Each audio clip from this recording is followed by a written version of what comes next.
নমস্কার বন্ধুরা, আমার নতুন একটা ভিডিওতে তোমাদের অনেক অনেক ওয়েলকাম। তো গুড মর্নিং বন্ধুরা। দেখো আমি সকাল 6টার সময় ঘুম থেকে উঠেছি।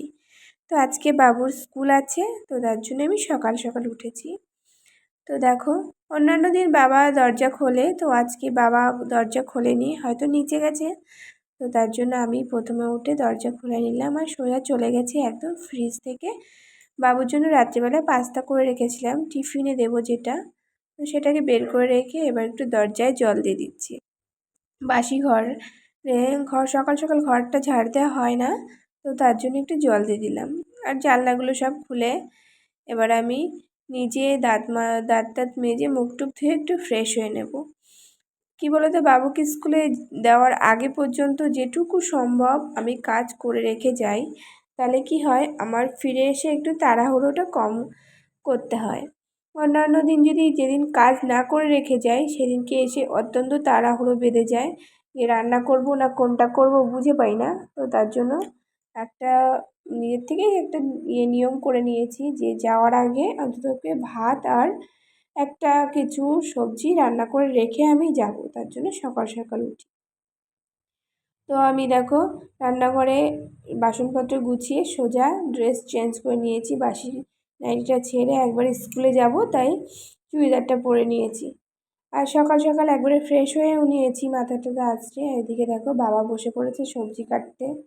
বাবা সবজি কাটা দেখলে বন্ধুরা মনে হয় যেন বাবা সবজি কাটতে খুব পছন্দ করে, এরকম যেন একটা অনুভূতি হয়। তো রাত্রের কিছু ভাত ছিল, সেটা জল দিয়ে রেখেছিলাম, তো সেটাকে নামিয়ে রাখলাম, যে খাবে খাবে, না খাবে ফেলে দেবো। তারপরে একটা হাঁড়িতে একটু মেজে নিলাম, মেজে ভাত বসিয়ে দিয়েছি এদিকে। আর বাবুর যে পাস্তাটা ছিল সেটা দেখো গরম করে নিয়েছি, ওর টিফিন বাটিতে দিয়ে দিয়েছি। এবার টুকটাক তোমাদের তো বললামই আমি কিছুটা কাজ গুছিয়ে রেখে যাব। আর আজকে হচ্ছে আমাদের বুধবার, তো বুধবারের দিন আমরা খাই হচ্ছে নিরামিষ। তো তার জন্য নিরামিষ সয়াবিন করব, তো সয়াবিন আলু এগুলো আমি খানিকক্ষণ সেদ্ধ করে রেখে যাব। আর বাবা এখানে বসে ভাজাভুজির সবজিগুলো কেটে দিচ্ছে। তো আমি চলে গেলে বাবাও দেখে, হেল্প করে। বাবা আমাকে সকালবেলা অনেকটা হেল্প করে, তার জন্য আমার কাজ করতে একটু বেশি সুবিধা হয়। তোমরা তো জানো বন্ধুরা, সকাল সকাল বাচ্চাদেরকে ঘুম থেকে তুলতে খুব কিন্তু টাফ হয়ে যায়, একদম বিছনা ছেড়ে উঠতে চায় না, আমরা বড়রাই উঠতে চাই না, আর ওরা তো কোথায় বাচ্চা, তারপরে আবার সকাল সকাল গিয়ে পড়তে বসতে হবে, একটা মানে খুব বিরক্তকর জিনিস। তো বাবুকে এবার চলে এসেছি তোলার জন্য, আর লেট করলে হবে না। এখন বাজে 6:35 হয়ে গেছে, আমি 6:45 নাগাদ বাড়ি থেকে বেরিয়ে যাই। তো ওকে তুলছি, দেখো ডাকছি রান্নাঘর থেকে অনেকক্ষণ, তো উঠছে না। অবশেষে টেনে টুনে যা করে হোক উঠে বসিয়েছি। তো দেখো এখনও চোখ বন্ধ করে বসে আছে।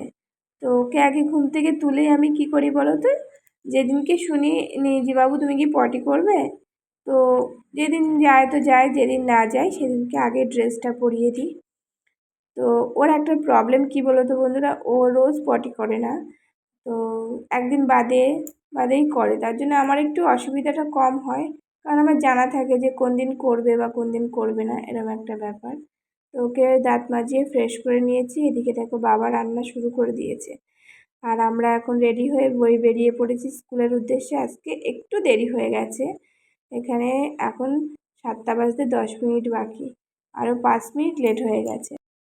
তো বাবুকে স্কুল থেকে দিয়ে আমি চলে এসেছি, এসে দেখি বাবা ভাত আর একটা ভাজা নামিয়ে ফেলেছে। তো বাবাকে চা করে দিয়েছিলাম, সেই সাথে আমি একটু চা খেয়ে নিচ্ছি, সকাল সকাল উঠলে না খিদে পেয়ে যায়, তো কাজ করতে ইচ্ছা করে না, তার জন্য তাই একটা বিস্কুট দিয়ে একটু চা খেয়ে নিলাম। এবার কাজ করতে এনার্জিটা আরও বেশি বেড়ে যাবে। তো একটু জল পিপাসা পেয়ে গেছে, সেটাও খেয়ে আসলাম। এদিকে দেখো বসে পড়েছি, এবার চাল কুমড়োগুলোকে ভালো করে কেটে নেব, ভাজা করব চাল কুমড়ো। ভেবেছিলাম যে রুটি দিয়ে খাওয়া হবে, পরে দেখলাম যে না, তোমাদের দাদাভাই বাড়িতে আসবে না, আসবে অবশ্য, খাবে না। তো তার জন্য আর চাল কুমড়ো ভেজে রেখে দিয়েছি, সেটা দুপুরে খাওয়া হয়ে যাবে। একটা জিনিস, এই কিছুদিন ধরে বন্ধুরা আমার অনেকটা কাজ সেভ হয়েছে, কারণ আগে আমরা দিনে 3বার রান্না করতাম, সকাল দুপুর রাত, কোনো সময় ফাঁকা ছিল না। তো এখন একটা নতুন নিয়ম চালু করেছি কি, যে সকালবেলা একবারে সবজিগুলো সব রান্না করে রাখি, দুপুরবেলা গরম গরম একটু ভাত নামিয়ে দিই, ব্যাস হয়ে যায়। এদিকে দেখো সয়াবিন আলু কষাচ্ছি, আর এইদিকে চাল কুমড়ো ভাজা বসানো রয়েছে। আর আমার দেওরের জন্য ভাত ঠান্ডা করতে দিয়ে দিয়েছি, ও টিফিনে নিয়ে যায় তো, গরম ভাত দিলে নষ্ট হয়ে যাওয়ার সম্ভাবনা থাকে। সমস্ত কিছু রেডি করে টেবিলে রেখে দিয়েছি। আমার রান্না অলমোস্ট শেষ হয়ে গেছে। আর একটু দুধ বসিয়েছি, দুধ জাল দেবো, যেটা বাবু আসলে ওকে একটু কমপ্লেন দিয়ে খাইয়ে দেবো। এবার চলে এসে দেখো ঘরে ঘরে বিছনা কাঁথা সমস্ত কিছু ভালো করে তুলে নিয়েছি। আর কদিন ধরে এত বৃষ্টি হচ্ছে, চারিদিকটা যেন কেমন ভিজে ভিজে ভিজে ভিজে একটা ভাব। জামা কাপড় ঠিক করে শুকোচ্ছে না, একদম ভালো লাগে না জানো তো বন্ধুরা। জামা কাপড় যদি ভালোভাবে না শুকোয় না, একদম গায়ে দিতে ইচ্ছা করে না, কেমন যেন একটা লাগে। তো যাই হোক, এবার আমি গামলা ভর্তি করে নিয়ে বেরিয়ে পড়েছি জামা কাপড়গুলো নিয়ে রোদ্রে দেবো।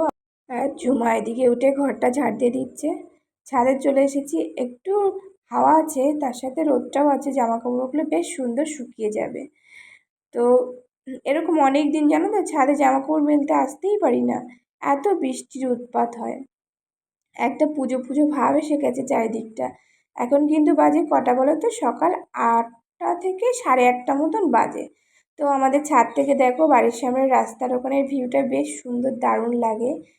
আর ওই দূরে দেখতে পাচ্ছ, দূরে ওই বিল্ডিংগুলো কিন্তু অন্যান্য সময় একদম পরিষ্কার বোঝা যায়। তো আজকে কিন্তু বোঝা যাচ্ছে না, কারণ একটু একটু কুয়াশা কুয়াশা আছে।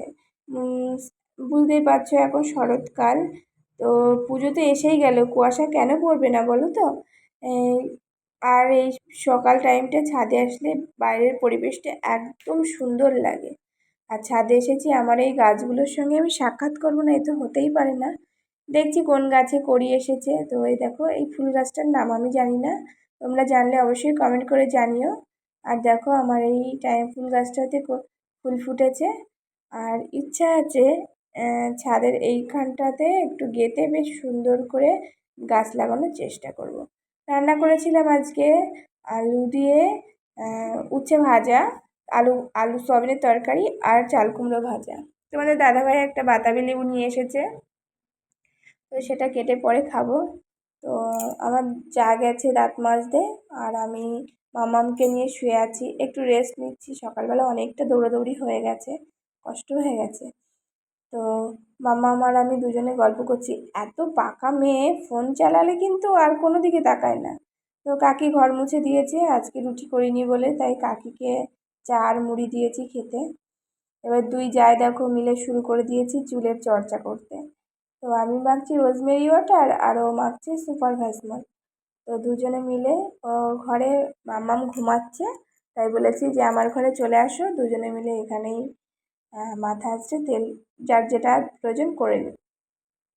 তো এবার ভাত বেড়ে নিয়েছি, আমার আবার বাবুকে আনতে যেতে হবে। আমি একবারে ড্রেসটা চেঞ্জ করি না, বাবুকে দিয়ে আসার পরে সমস্ত কাজকর্ম করে বাবুকে নিয়ে এসে তারপরে আবার চেঞ্জ করে ফেলি। তো দুই যাতে যখন দেখো একসঙ্গে খেতে বসি, একটা যেন গল্পের আসরে বসি। এটা কোনোদিনও তোমাদের সঙ্গে আমি শেয়ার করিনি, তো আজকে করছি। দুজনের যেন গল্পই ফুরোয় না, গল্প করেই যায় এরকম একটা ব্যাপার। তো খাওয়া দাওয়া শেষ করে বাসনপত্রগুলো সব মেজে নিচ্ছি, বেশ কিছু বাসন জমেছে। তো সেইগুলো মেজে আমি যাব বাবুকে আনতে। বাবুর 10টা 10-এ ছুটি, তার জন্য আমি বাড়ি থেকে 10টা নাগাদ বেরোই।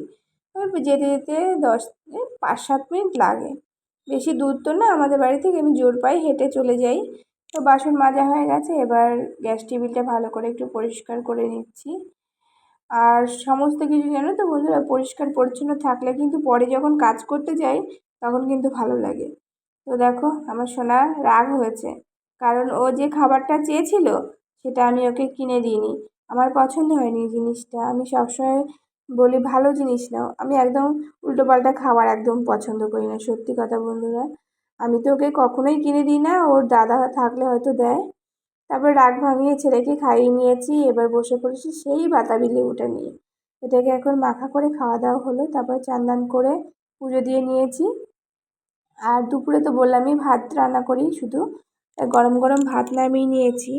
আর তোমাদের দাদাভাই নিয়ে এসেছিলো একটা আনারস, সেটা কেটে ওর আন্টিকে দিয়ে দিয়েছি, ও বাবু বই পড়ছে। আর মাম্মাম দেখো আমার কোলে কোলে ঘুরে বেড়াচ্ছে।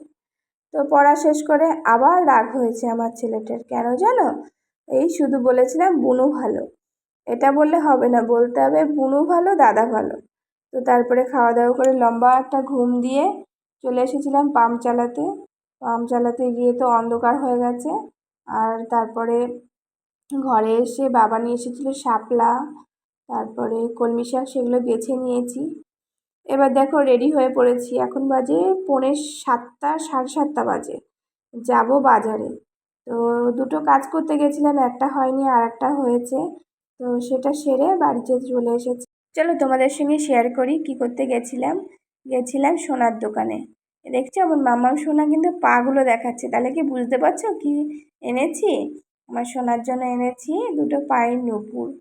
তো ওকে ভেবেছিলাম কানের দেব, তো কানের এখন দেবো না, ছোটো মানুষ তো, ওর 5 বছর বার্থডেতে ওকে কানের দিয়ে দেবো। এখন ওকে নূপুর দিলাম, ওর অন্নপ্রাশন সামনে, তো আমরা জেঠু আর বম্মা হয়ে তো কিছু দিতে হয়, তাই দিলাম। আর দেখো আমার মামাম কি সুন্দর হাসছে।